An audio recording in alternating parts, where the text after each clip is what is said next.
Hey everybody, welcome. Welcome to another episode of 10X Owners Live. We are here to help business owners scale and grow. Last year, I made $300,000. And what did I tell you you're going to do this year? 1 million. Can't speak highly enough about him. I love what you're saying, by the way. I've been taking some notes. This is a great call tonight. Brandon, what makes you qualified to be hosting a show called 10X Owners Live on a Tuesday night full of business owners? I've been building and selling businesses for the past 25 years. As one of the youngest people to ever ring the opening bell of the American Stock Exchange, and then selling my last business for $151 million, 77 times EBITDA to a $1 billion company, I partnered with Grant Cardone. I love Brandon. Big hand for Brandon. And we've created a business in 36 months using the exact principles we teach. And every Tuesday night, the Cardone Ventures team comes on here to 10X Owners Live to help you. Grab your pen, paper, and get ready to take notes.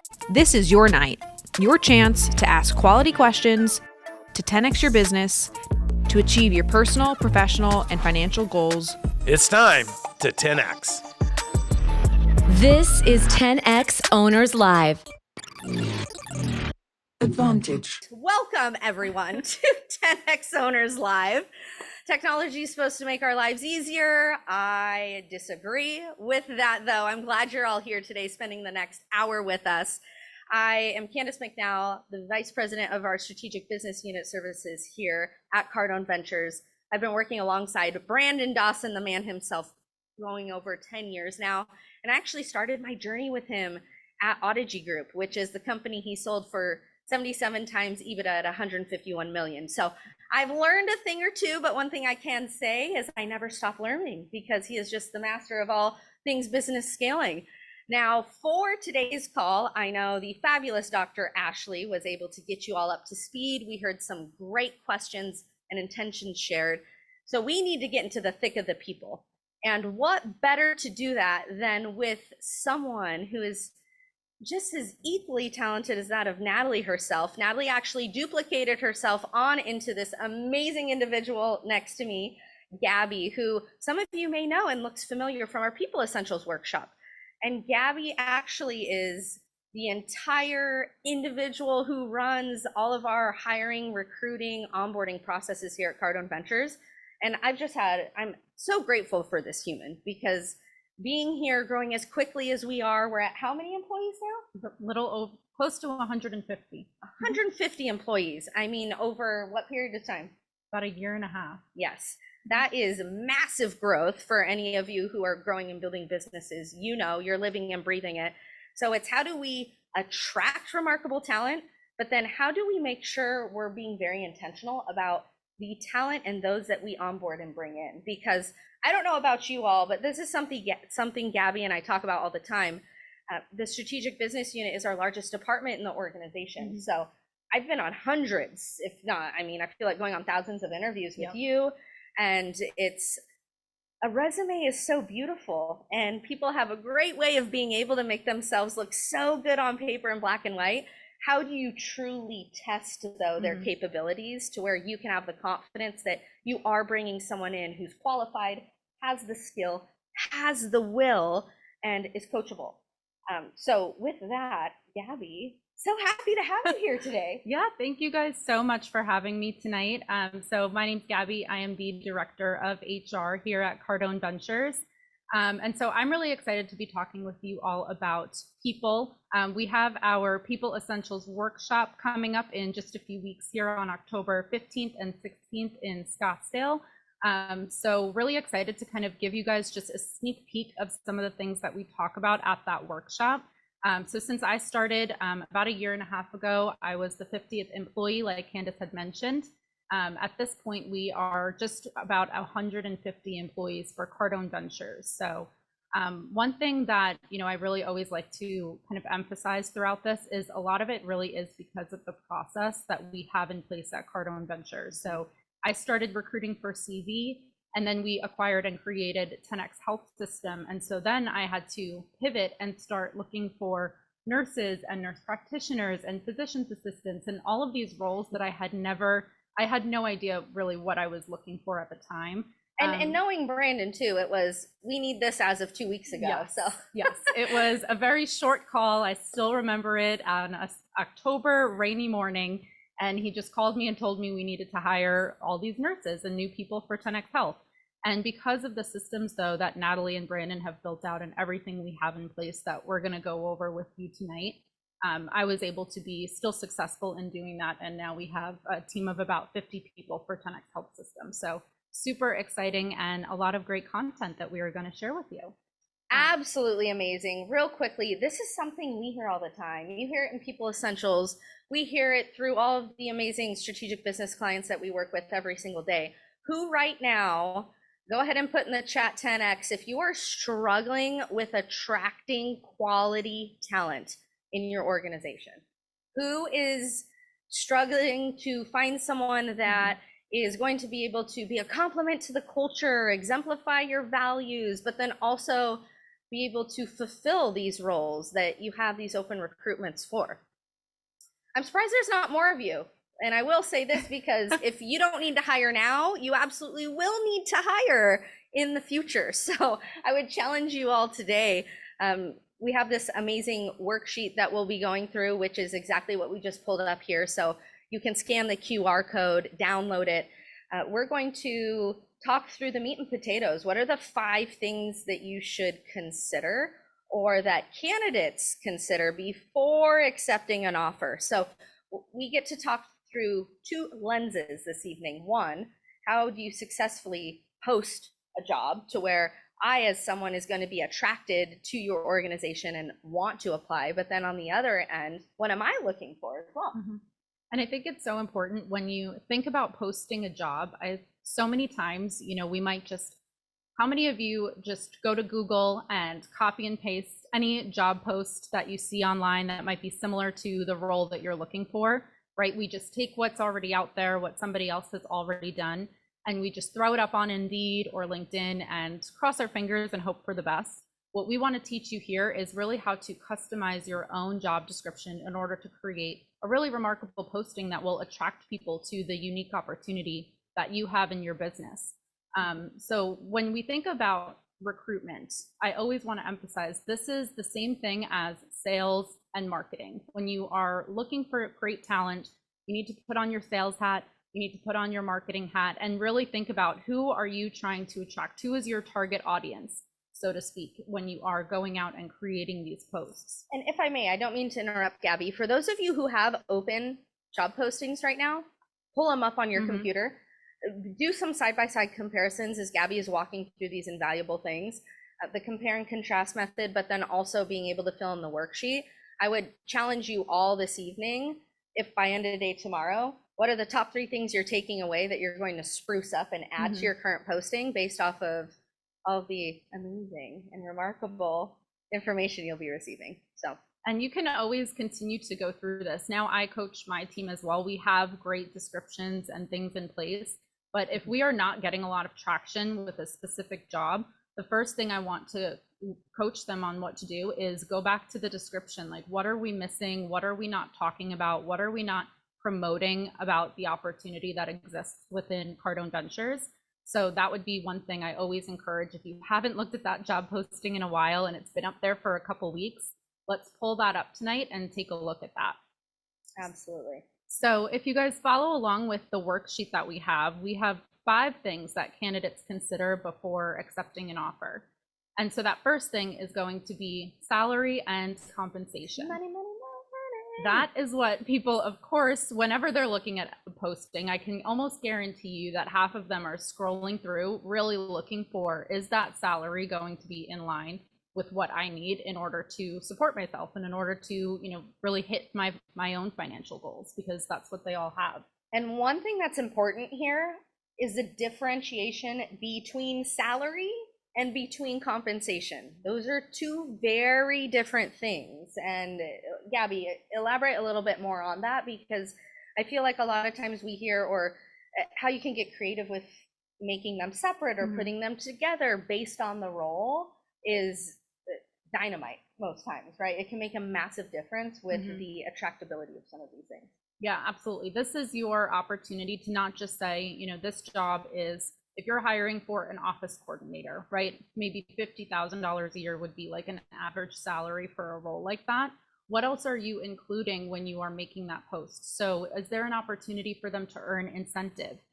If you were on last week, Jeff Jessen, our EVP of Finance, likely talked a little bit about putting together incentive packages for your team and how to create models so that people can hit specific targets in their role and have the opportunity to make more money than what is in their base salary. So that's something that we would include initially in that salary section, is whatever the specific metrics that they might be targeting in order to earn maybe 10 to 20% of their base salary. Additionally, if there's opportunities for them to earn commission, so that's something that we talk about a lot. Every single person at Cardone Ventures is a salesperson. We have so many success stories of people who have doubled their income, who have gotten even just a few months rent taken care of because they had the opportunity to earn commission.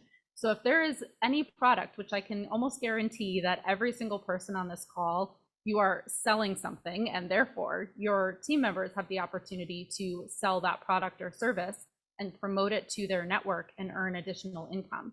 So that's the second thing you would put. And then really the last part of the compensation piece is overall benefits. So what else do they have, does your company have to offer in terms of perks, whether it's something like, insurance all the way through tuition reimbursement or gym reimbursement. Like, you can really get so creative with this to make your opportunity more marketable and more intriguing to the market.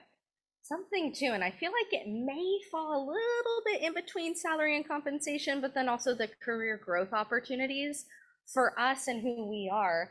One thing that we live and breathe by, you all know, is our workshops. It's our online content, 10X employee. I mean, you get an absolute master's in business, or at least the opportunity to do so.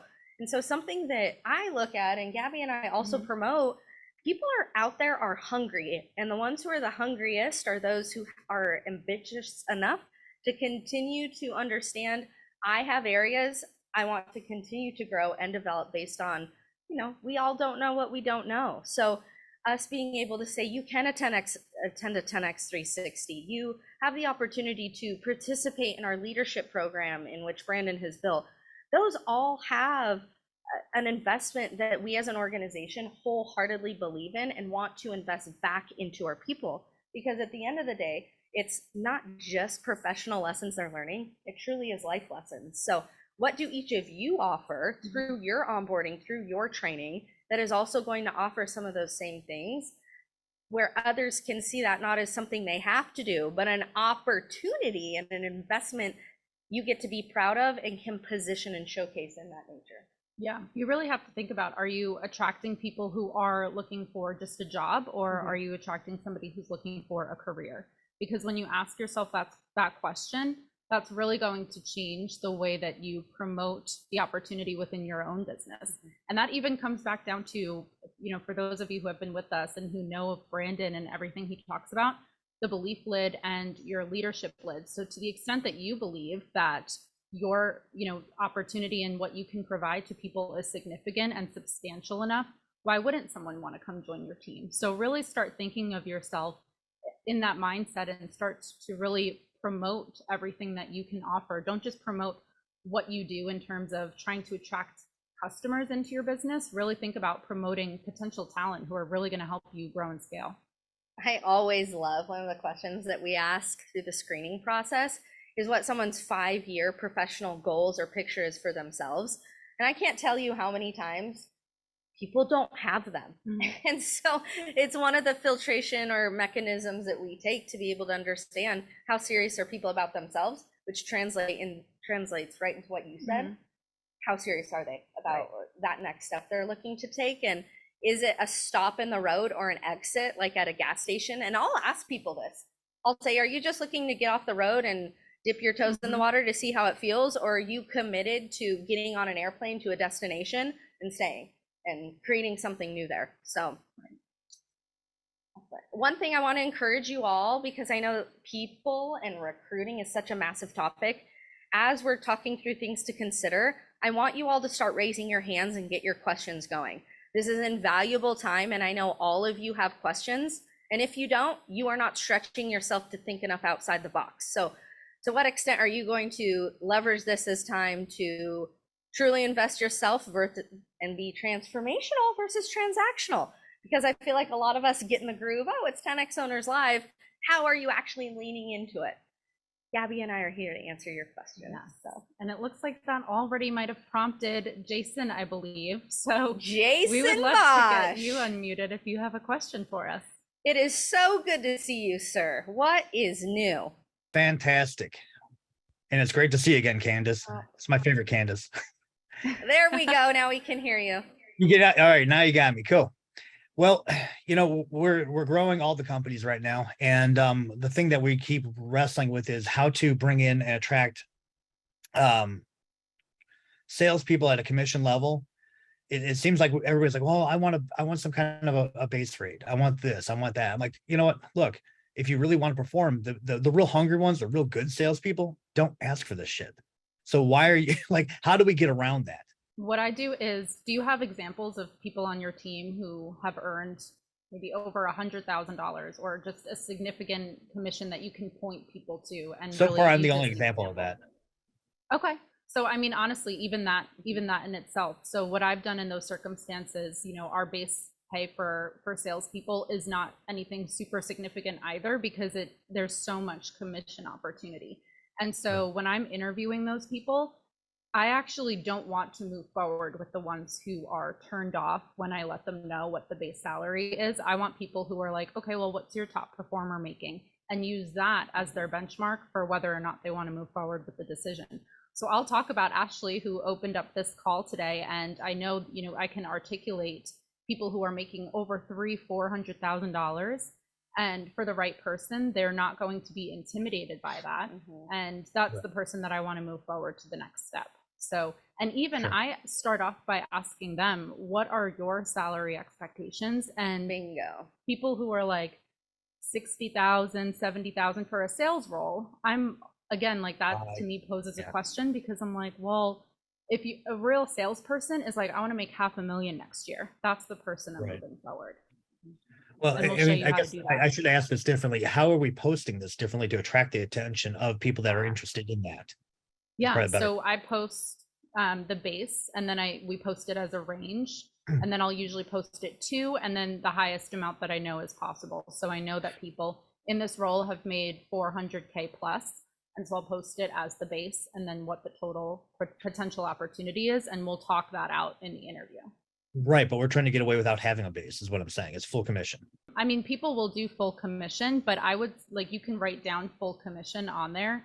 But I would even put like up to X amount, and what is the highest earner, and what is that example, because now other people can do that. And having that sliding scale, it's such a valuable conversation, because it's helping you understand how confident they are in their abilities.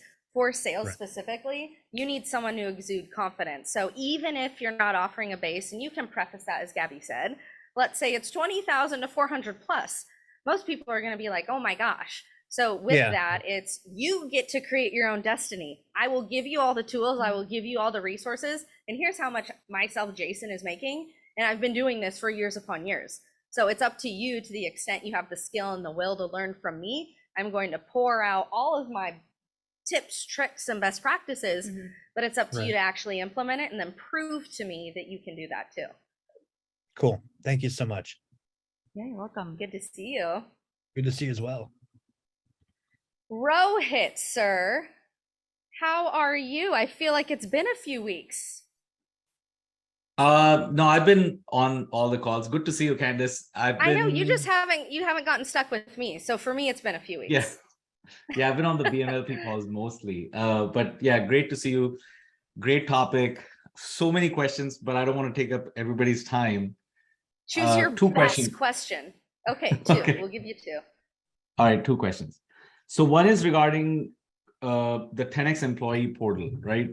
So when we got started with the 10X owners, we just had one employee. So we didn't really do any onboarding of the employees yet. Now we have 5 employees. And should we onboard them in one call, or is that an individual call that we should have when we discuss the PPF goals and give them the walk them through the portal and onboard them? What would you recommend? So we have a pretty lengthy onboarding program where, people will go through the orientation, and that's typically where I'll talk about the portal, and I'll walk them through all of the training that they need to do, because you want to set those expectations right off the bat so that there's no confusion that Friday of their first week they're not doing their training and the things that you have signed them up to do. And then beyond that, talking about PPF goals and employee maturity models and the opportunity, that's more spread out throughout the onboarding process, because I don't want to overwhelm them too much on their very first morning. They're likely already overwhelmed. But we have meetings with various members of our executive team, and one of them is a conversation with Natalie, where she paints that picture of the PPF goals, how to prepare for that conversation, and what that conversation looks like, in addition to talking about growth and the employee maturity model and all of those great things. But that's usually a couple weeks after they've started with us, where they can actually really process and understand what that looks like for them. That's a great question. Sorry, I was just going to say our EMM is not defined yet fully. And that's okay, because we've just actually gone through the process of revising our employee maturity model as well. I think truly if you even just have like some sort of a framework to show people of how they can move from an associate level to a senior, and just let them know, like, we're building this out, but this is what your potential career path looks like, and this is what I see for you. In that, maybe that's even something you talk about in the PPF conversation with them. I feel like your vision and mission statement, along with the core values, if you can get so amazing at painting that picture, that for most people is more than they've ever gotten. And so to what extent are you living and breathing that and showing your excitement? Because that's the initial piece they need to fuel themselves through. And then them understanding how their individual role is contributing to that greater mission. I know even for me, I've been hearing Brandon paint the vision of all these things he wants to build. Every time I hear it, though, it resonates with me, either the same or differently, but it still reignites that fire. So it's okay to be building something out that is a more in-depth career path, and be transparent about it and say, we're a fast-growing company and this is something we'll be working through and building as we go. And you're a huge piece of that.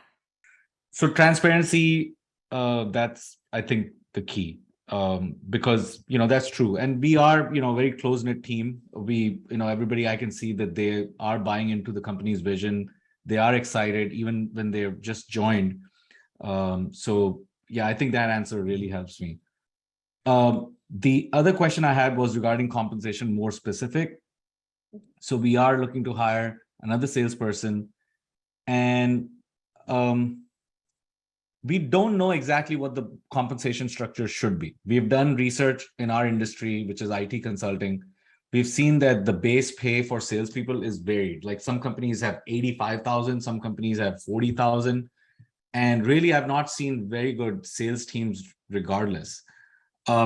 What is like, so interesting what you were saying, that, when somebody says 70,000 is my expected salary. So we've asked that question. Some people have said 90,000. And when we talk to them, well, our salesperson is already nearing 150,000 and her base salary was 50. Is that how we should phrase it? Or don't even, like, how would you phrase it if you come across that? I see Josh and Aaron in the chat there. Have you not been to Few yet? What? Finance Essentials? I have to one. Oh, you have been to one? Okay. So this is something for those of you, I know People Essentials is what's coming first and foremost. We do cover this in Finance Essentials, but yeah, elaborating on that. Yeah, I would say, really being able to, so I guess, can you just rephrase your question in terms of how you talk? You're asking how you talk about how someone can go from 50 to 150? Yeah. So if someone in an interview, we ask them, what's your salary expectation? Somebody says 90,000. I said, great. Our sales, we only have one. So she's our top salesperson, is nearing 150,000, and her base salary is 50, right? So which means that her variable salary is already projected to be $100,000 a year. Is that how you would phrase it, or how would you bring it back to them? Yeah, I would be as transparent as possible about what the base looks like and then what the total opportunity is. The biggest thing you're going to want to do in that interview process is show them how they can get there.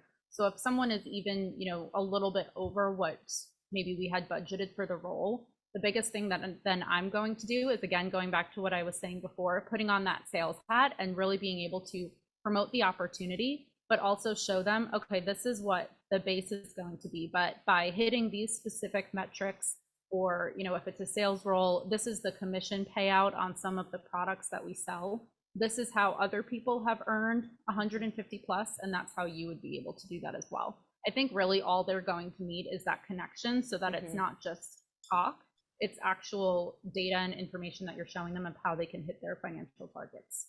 So it is okay to reveal, maybe not the nitty gritty, but the overall comp plan of how our bonuses work and how our, mainly commissions work, really. Yeah, absolutely. I think it's great to be transparent about that. Of course, we're not taking too much time going into the weeds of it, but I think if anything, it just increases your own credibility when you can tell them in that very first interview what are the things that they're going to be held accountable for in order to reach the total earnings that they're looking for. Okay. Yeah. All right, that's thank you. One thing Gabby's also really great at, most people, they haven't been programmed to recognize what's truly important to them through their goals. So going back to what I mentioned a little bit earlier is understanding what else is important to them through their professional goals. This isn't a time to get into personal goals because this is an interview, they're not yet an employee, but with that, where do they want to see themselves in 5 years? It's not just about, here's what you can make now in this role. It's helping them think bigger and beyond where they ever have before, as it resonates with your mission and vision statement. Because if you're going to be $1 billion organization, this is just the starting point. And so you can then also test the waters to see where their belief currently lies. Because someone who can resonate with those things, it's like, absolutely, let's go, I'm in, right? And so this is just where it all starts. And from there, the sky is the absolute limit, because I'm looking for people to be absolute key stakeholders who are going to prove through their performance and results that they want to be a part of this amazing thing I'm building. And through that is where I'm going to then be able to identify future leaders. And through that translates, obviously, an income that continues to grow with their growth and development as well. Yeah, definitely. We definitely mentioned that in the interview. That's one of my favorite questions, actually. So, but thank you so much, Kandis. And yeah, thanks. Yeah. Gabby, thanks, Gabby. Thank you. Gabby, you're extraordinaire. All right, so career and growth opportunities. We'll continue to ask some questions, but I would also like to make sure that you get to hit on all of these other items as well. So let's go down to that next piece. Yes, absolutely. We've touched on it a little bit, but yeah. So the topic of work-life balance, that is such an interesting phrase nowadays. I think it's important to talk a little bit more about this whenever you are going throughout the interview process, or even, we're talking about the job posting right now as well. You don't necessarily, in my opinion, need to point blank talk about and specifically use that phrase work-life balance, but you can kind of weave it into the job description where you're talking about people who have an entrepreneurial spirit, or people who are, like hard workers, goal-oriented people who are determined. You can get that across in your mission and your vision statement as well, the types of people that you're looking for. Because then when you get into this idea, or when someone asks you in the interview about work-life balance, which Kandis can attest, we get this question all the time, every single interview. How can you really talk about this idea? We really call it like work-life integration, or I say it's more of a blend than it is this like very strict boundary of I am only available between the hours of 9 to 5, and after that, nobody bother me, nobody talk to me, because that's not the type of person that I want to bring into this environment. I want people who, yes, of course, have personal lives, and we all do things outside of work, but I want people who understand the opportunity and who understand where we're going, and that it might take a little bit more than just your standard 40-hour week to get to where we want to be. We're very frank too. That is one of the magical things of getting really great at interviewing and understanding where that casted alignment is. It is all about the transparency. We are not settling for mediocrity around this office or around any of these headquarters, right? If you know Grant, you know Brandon, they did their research coming in. we can tell straight out of the gate. So sometimes people have fallen out of passion or interest for what they did do, which drove their inspiration to go above and beyond. And so that's where getting really great with your question asking. And also for us, one thing that I always highlight, people play victim to work-life balance. And so that's one thing I will openly say and talk about. It's your choice. What is your ideal work-life balance and what does that look like? And how are you committed to creating that for yourself and figuring out how to do that? We have the systems and the processes, and to the extent you want to be a top performer and go above and beyond, it's going to require much more than someone who's just coming to collect a paycheck. So I actually talk through and say those same words to them, and I have this conversation that makes them think. And so that way, when they come in, they can't use that or fall back on that as, oh, I'm overworked. It's, okay, well, our top performers are proving to be able to do things more efficiently.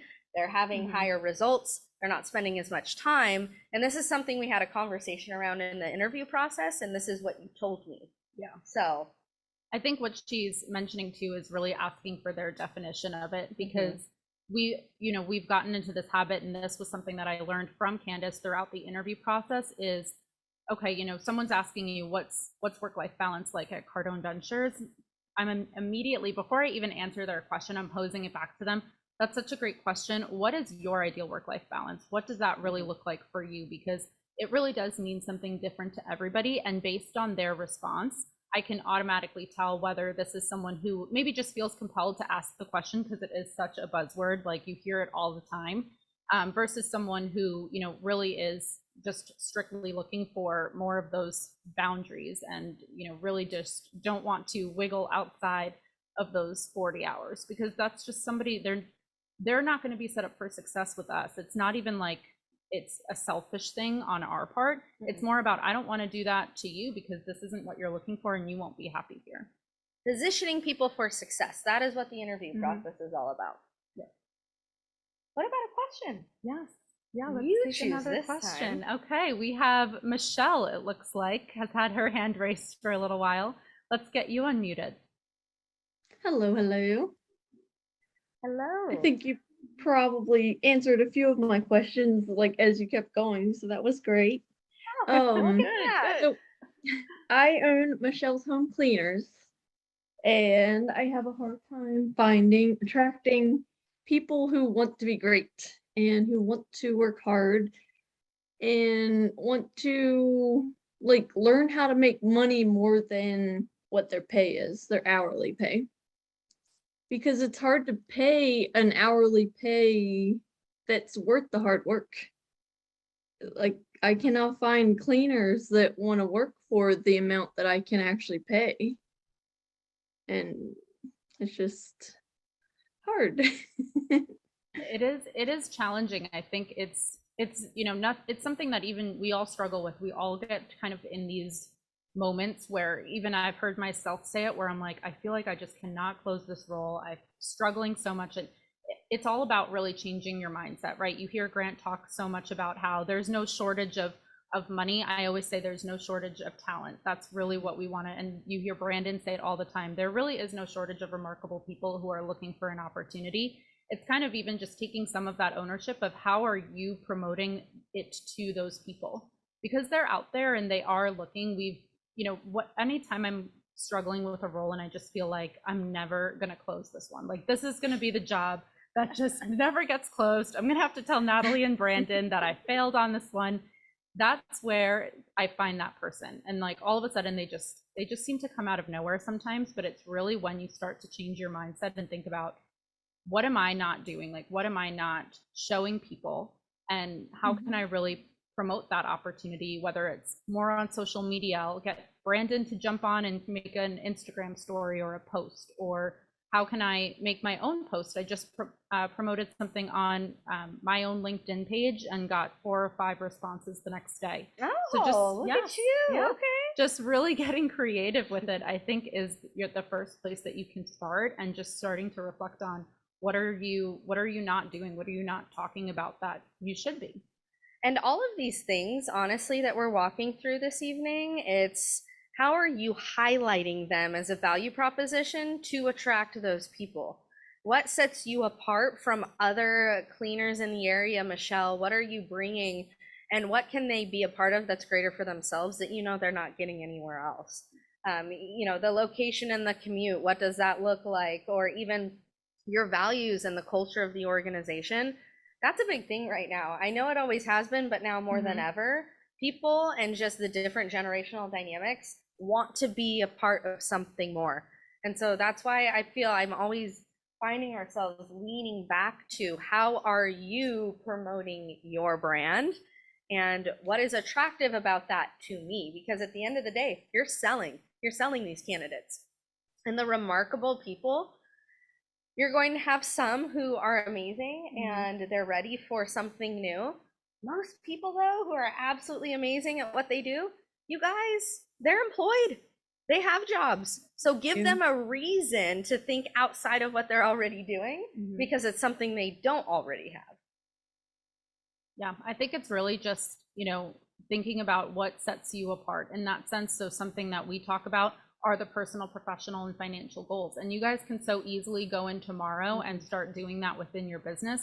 People are never asked. I just had a few PPF conversations with my own team members, and they were kind of struggling at first because they're like, I've never been asked this. I don't really know. It's hard for me to really paint that picture, like thinking about 1, 3, and 5 years. And so you as an employer and as a business owner to be able to paint that vision for your team members automatically sets you apart, because I know for a fact that other companies are not doing that. They are not asking the question. And so just that one thing in and of itself, if you talk about that in your job posting and in the interview process, it's going to change things for you. Okay, thank you. I feel like that would attract the people that I'm actually looking for too. Because as a cleaning position, it's hard to attract the right people, the people who actually want to grow and want to be great at their job. Yeah. So I find that I'm, yeah, it's easy to just hire a body. I mean, I could close the 15 jobs that we have. I could close them all tomorrow if I was just looking for somebody to fill the role. But we probably on average, we probably interview about 20 to 25 people to fill one position. And so that's why we have a whole team of recruiters, because they're averaging about 60 interviews a week, because we are just looking for that one person, and we're not going to settle because we see what happens when you do. Yeah. And Michelle, this goes for everyone. Why are you passionate about your company? What got you so excited and ignites that fire in your belly about why you do what you do? Because there's others out there, and you probably were once in a place where you didn't own your own business. And so what was it that attracted you into starting your own? But then what would you have wished you had if you were on the other side and you weren't the business owner? So I think it's perception as well, and being able to resonate with people saying, I've been there, this is why I started my company, I'm looking for people like you with these qualities and characteristics. That's the stuff people want to be a part of. Yeah. Cool. Thank you so much. I have a lot of homework. Thanks. Homework is good. Yeah. All right, let's see here. I'll let you pick another question. Yeah. Let's see. Let's do Chris. Let's get you unmuted. Chris Bromley. Can you hear me? Yeah.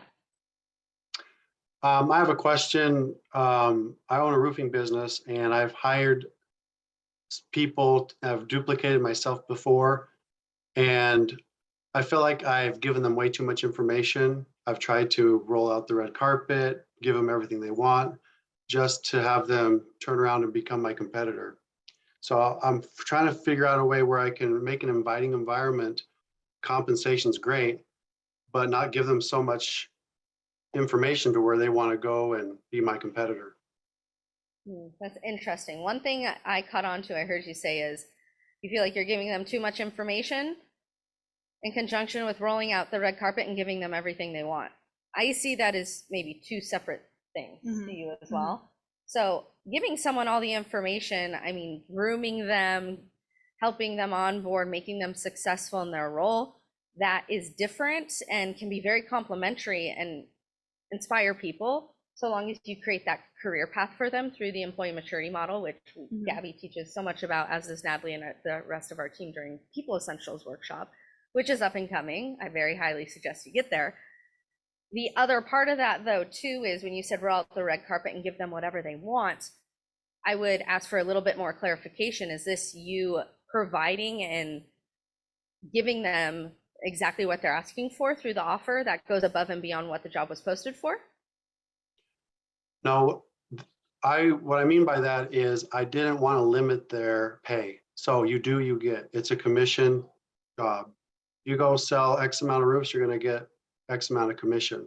What I mean by letting them take off time whenever they want, not telling them when to show up at work. It's like working with me and not for me kind of deal, to where I was trying to provide an environment that I would like to work for as an entrepreneur, and be like, I want freedom, I want good money, and I want to unplug at the end of the day. So I tried offering that for people, saying they're making $250,000 a year. They get to unplug at the end of the day and not have all the business responsibilities. And they can go on vacation whenever they want, because they're, you know, I'm not going to make them stay and work. They can work whenever they want. Granted, I can see the mistake of giving them that much freedom, but when I duplicated myself, I let them know the business like I know it. And they know how to job cost. They know what my costs are on jobs. They know what my labor costs. So they're like looking at the numbers. Well, I'm making a third of what he's making. I can go triple my income by doing the same work.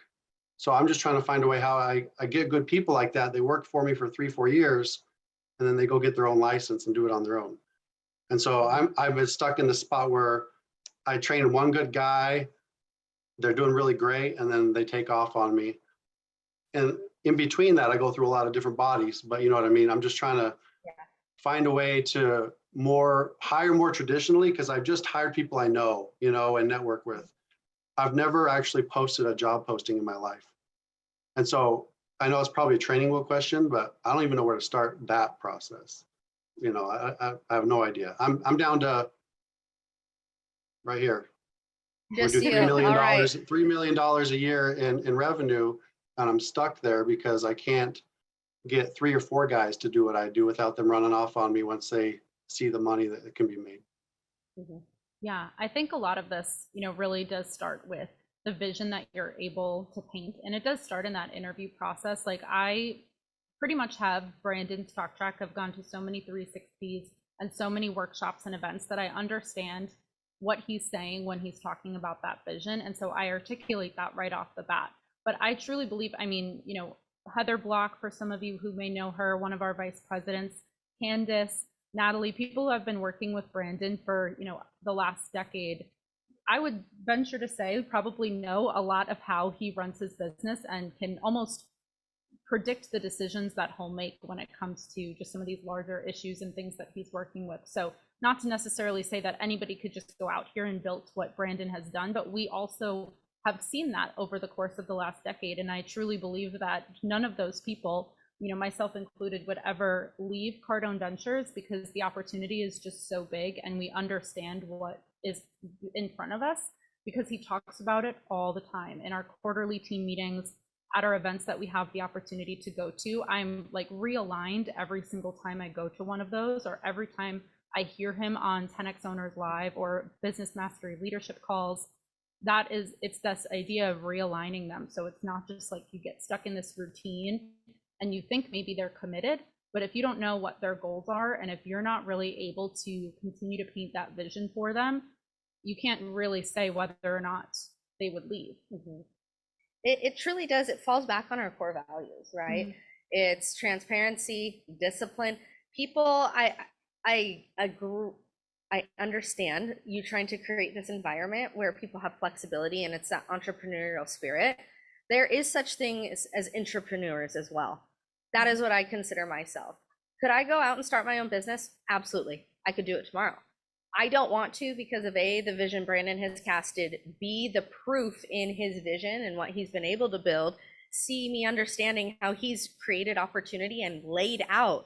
You make a commitment to our organization and our clients, and you produce X results. This is then what you will continue to build, and how you'll do that alongside me. So it is that career path of, you don't need to know the exact answers of what's that next role, but how are you aligning their goals with the overall growth goals of the organization, so that they understand it's you two working together. and it's not just them being another number. I feel like people too who maybe go off and start their own businesses, it's because they were always looking to do that in the first place. So through the interview process, what are your 5-year professional goals? Where do you see yourself? I'm not saying people who want to start their own business one day won't be amazing contributors for 5 years. Will they ever be able to go out and replicate exactly what you're doing as quickly? Probably not. So how do you inspire them to be a part of it versus them feeling like they want to step outside of it? And it's all about that vision that you're casting and what you're actually able to build, and making them a part of that and them understanding how it actually does resonate with them. Yeah. Just quickly, it's probably a bad question. Where can I start doing traditional job posts that are free and easy to post? I'll obviously use the template, but where do I even start? Yeah, I would start with Indeed. That would truly be the best resource. I always do recommend putting a little bit of spend behind the ads, only because that's just going to get it that much more visibility. But you can post jobs there like for free and just see what comes through. I would recommend taking a week or two and seeing what comes through the pipeline. But by putting a little bit of money behind that, you'll certainly see results much quicker. And you wouldn't recommend doing like ZipRecruiter? ZipRecruiter? You can do ZipRecruiter. We have done that. I personally didn't see as many results as Indeed. I think it's just more widespread. Facebook jobs, and even just as simple as if you have your own LinkedIn profile, like you don't have to purchase the recruiter account, but you can promote opportunities and just take them back to your careers website as well. Posting it on Instagram, social media, all the things, and just take them right back to your careers page or your website. There's this little gem also called Teamwork, which is a book that Natalie wrote and really helps lay out a lot of this framework we're talking about this evening. I would though, let's go ahead. Can we get the slide up? People Essentials workshop that is coming up. A lot of these questions, all of them really, they're covered. And this is the reason this workshop is 2 days, is because there are just so many layers involved in recruiting, hiring, onboarding. It's not something you learn overnight. And so us being able to equip you with the tools and the resources, I mean, it's a full 2 days, right? Like, I mean, people walk away absolutely astounded and a little bit overwhelmed in all the right ways, because we can also help you develop that 30, 60, 90-day and beyond plan of where do I start? Because you're not alone. There are so many of you that in order to get through these different breakpoints, and Chris, you're in breakpoint 1 right now, 1 to 3 million, you're finding yourself hitting that glass ceiling because you haven't mastered how to duplicate yourself and or attract and retain the quality talent. And it's not just getting them in the door, it's the preservation of, okay, now how do I create a home and environment where they do want to stay? And I mean, in addition to that, Gabby, we just had a People's Essentials. So knowing we have another one so close, you all asked for it. And so we're delivering. What else would you add to that, though? I mean, what's so great about the workshop as well is that it really, everything ties together. So even with that initial question where, he's talking about people finding other opportunities 3 or 4 years down the line, we take that all the way down to the job posting and how you're talking about that opportunity. So every single thing in this workshop, it's all intertwined. And what I would encourage you to do is take a look at this checklist that we gave you for this activity, compare it to your current job posting. Let's go back, look at that job description that you currently have. And if you can bring it to the workshop, and we will pull it up. I go through job descriptions really in depth during that workshop, and we can really kind of dissect what you currently have and make sure that it's leaving that 2-day event with just going to lead to much higher conversions. Absolutely. It's well worth it. And who doesn't love Scottsdale, by the way? Very true. It's cooling down, don't worry. I think you can still cook eggs on the sidewalk, but it's we're getting underneath the triple digits. It is. So Chris, hopefully that was informative for you and you were able to pull away some great nuggets from that. Good questions. We do. Yeah, let's take another question. We have a lot of great hands, so I want to make sure that look at Gus and Ashley. Oh, you're so okay. Let's see if we can get through 3 more. That's going to be our goal. And Gus and Ashley, you'd be in that. But Dr. Patel, how are you? Oh, okay. Hey, everybody. Oh, We unmute. both hold of on them. one moment. Oh, where are we going here? All right, Okay, we'll go with Gus and Ashley. got it. Dr. Patel, you're next. So we've had a hello. How you guys doing? Always good. Good to see you. So we have a robust, and for the last 15 years, I've had a robust co-op program with Drexel University. And we brought a new co-op on, and he started with us live at an event. On his first day. On his first day. And we have him for 6 months. It's like 4 months to get him on board. It's part of our business. We've been doing it for a long time. Yes, we are. And we're super, super, super. We knew this was going to happen. We're so crazy busy right now. It's our busy season. And I wanted to properly onboard him. And even possibly offer him a job when he's done with the co-op. Like we've only worked with him for a week and we like him that much. And he gets it. He's just like, it was like, and we did nothing other than we have our project manager who runs our co-op program. So we really know nothing about these kids until they get in. And now I want to onboard him more in the proper teamwork, Brandon way. What do you recommend? Well, outside of people's essentials, don't know what you're doing coming up here. We'll see you there. Yes, we'll see you there. We're so busy from now till the end of the year. I was gonna say we can't do it before mid-November, but after we'll give you the quick and dirty of our 30-day onboarding plan. How is that? So get your pens and papers out. Gabby will run through. So it's a beautiful thing. It's the one thing that has enabled us to grow and scale so quickly through the strategic business unit. It takes work to create, although you need to start somewhere. So within the 30-day framework, it's split out by weeks. And Gabby, would you like to go through what each week has? Yeah, so it's kind of broken up into 2 functions where you're going to want to go over, we kind of more refer to it as like a cultural integration, because you're introducing them to everything that makes up your culture. So whatever training you're doing, our team members are all on 10X employee. They have to go through that training course, 10X owner, 10X scale. And the reason for that is because even though they're taking that course as an employee, not necessarily as a business owner, you have to understand all of the concepts that Brandon talks about in order to be successful in our organization. You can't be here for months and months and not know what the 4 M's are and the 4 P's and all of those things that he talks about in those courses. So anything that you have all the way down to a products and services guide that outlines everything that you can sell and everything that they can earn commission off of is introduced in this onboarding plan. And the structure, in addition to complement all the things Gabby laid out, it's each week. Okay, here are the tasks I need to do, bucket 1. Here are the meetings I need to attend and or shadow, bucket 2. Here are the trainings and or things I need to complete, such as maybe books or readings, bucket 3. Think in buckets and then make it consistent across each week and make it digestible. Already our 30-day onboarding plan, it's great, overwhelming for most, although they're so grateful once they get through it. So it'll be like a fire hose, and you should have that expectation. Give them permission to feel overwhelmed, but then also give them permission, whatever you don't finish in week 1 will carry over, those types of things. So that's the overall structure, and hopefully that answered your question. Oh, that's awesome. I love that. That's so cool because it is overwhelming. I mean, he's going to be reading the 10X rule next week, so. Wow, such a good place to start. That's week 1 for us. Yeah. Thank you. Thank you. Thank you. All right.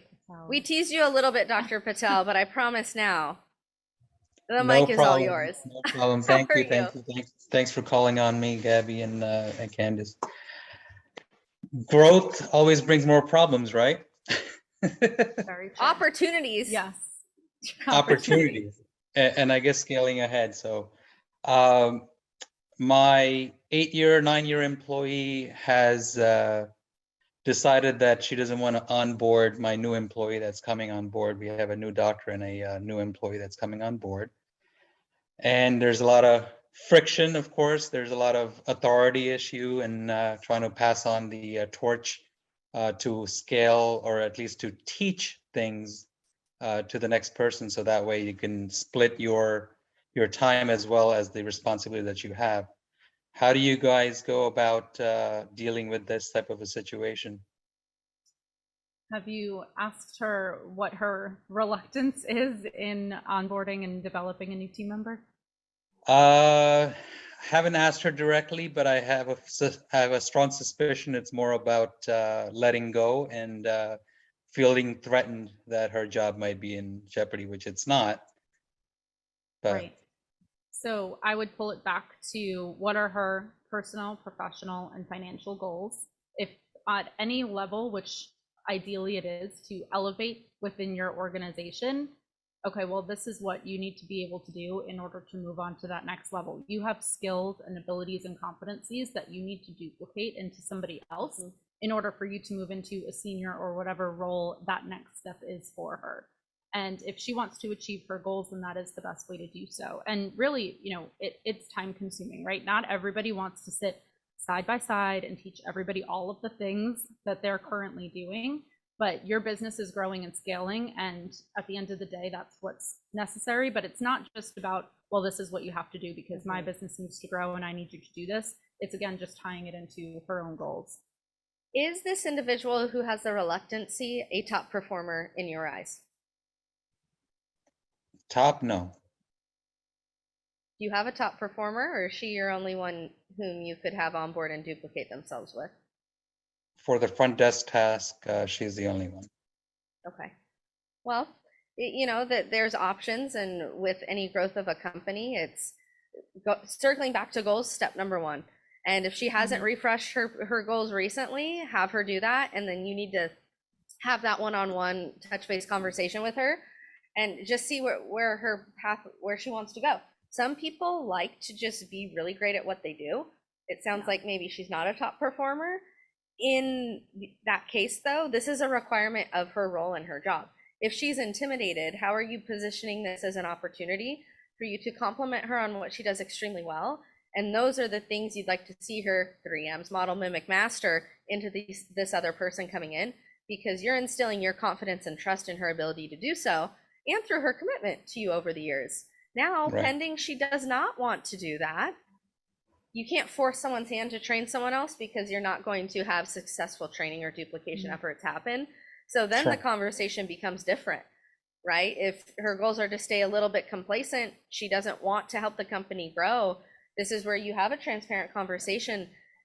We've grown to this certain point in order to continue to align your goals with that of the organization. This is something I need you to support the organization with. And pending she does not want to do so, long-term, where does she see herself, and does that fit into what the organization needs and is going to require? Okay. Just a offshoot from the other gentleman's question. The 10X employee, is there a Cardone U excerpt that we can listen to, or is that your own recordings or webinars?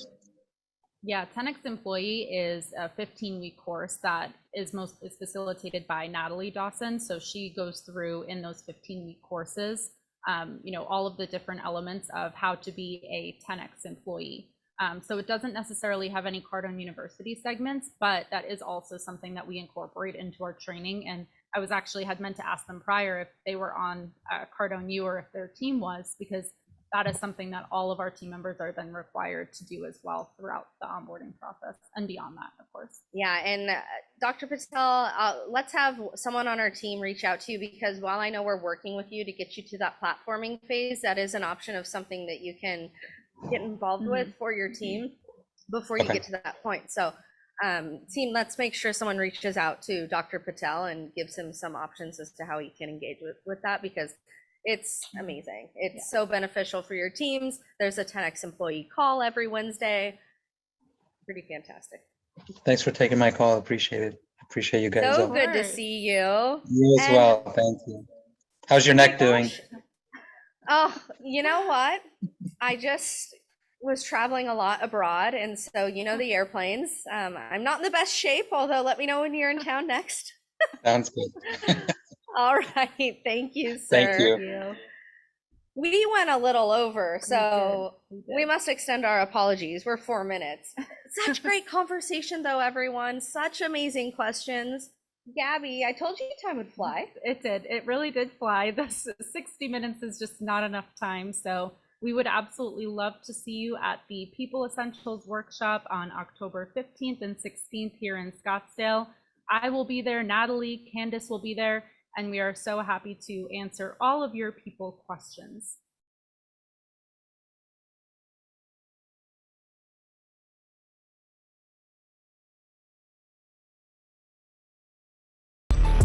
This is 10X Owners Live. Advantage.